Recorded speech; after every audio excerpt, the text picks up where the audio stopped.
Hello mga ka-vlog. Good evening. Dito na naman po si Jumboy Palaboy.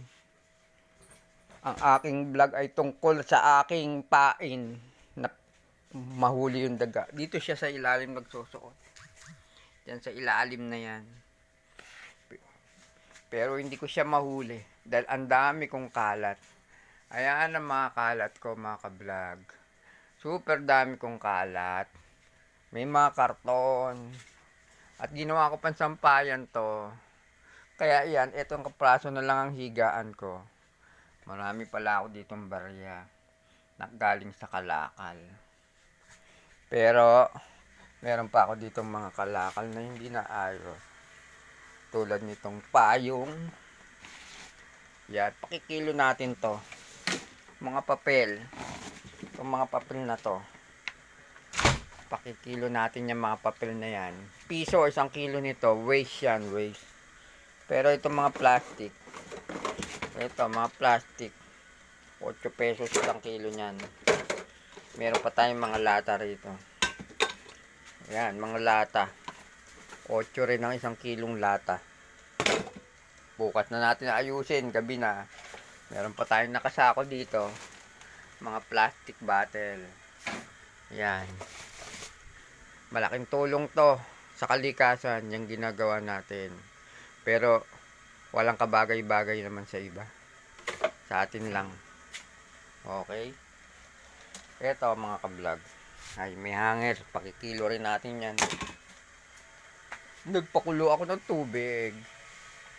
Para saan yung tubig na pinapakulo ko? Yan ang gagamitin natin sa pagtepok sa daga. Nasaan ang daga?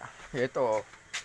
Malaking daga ang inuhuli ko. Pero, ito ang nahuli natin.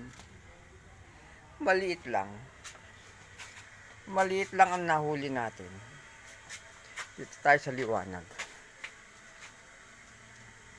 Ayan siya. Napakaliit.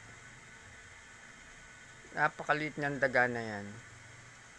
Kagapang-gapang siya dyan sa trap na yan. Nahuli ko siya. Paano ko siya i-deadball? Nagpapakulo tayo ng tubig.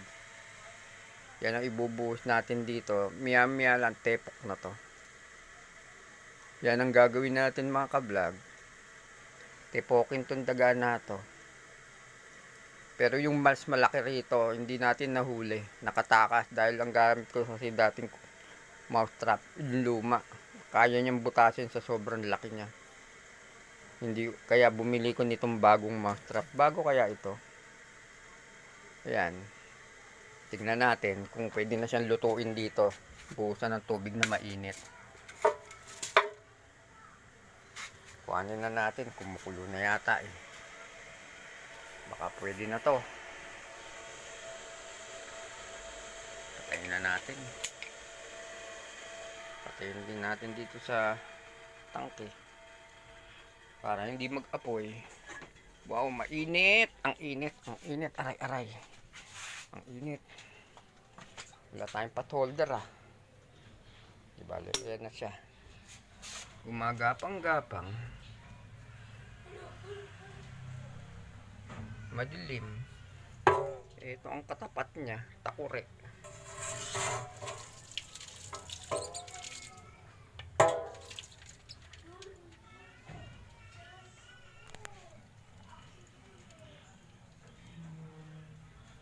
Ito, nakaabang tong mga pusa. Hindi nila alam, nasa mousetrap. Hindi nila pwedeng galawin.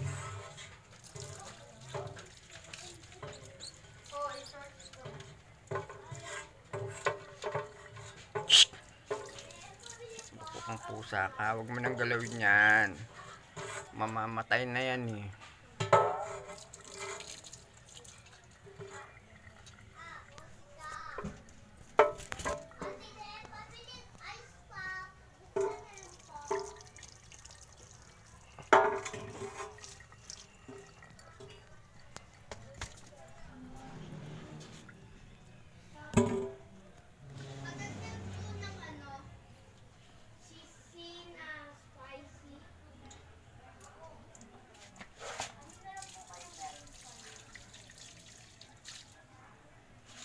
Ayan, mga ka-vlog. Tapos na natin buhusan ng takore. Patong natin dito. Tingnan natin kung ano nangyari sa kanya. Ayan, mga ka-vlog. Patay na siya. Hindi na siya gumagalaw. Naluto. Dito sa liwanag. Ayan o. Patay natin daga. Nakaabang si Batuti sa kabila. Samantalang yung mga pusa dito, nag-alisan na. Ayan, nakaabang sila. Gusto nila ng pagkain na daga. Di kainin na nila to. Pakain natin tong patay na daga dito sa mga pusang nakaabang na to. Ayan. Ayan pa isa. O, ayan pa yung dalawa. Yan ang mga salarin kung bakit may tayo dito sa looban na to. Like, share, and follow nyo lang mga ka-vlog. Like, share, and follow.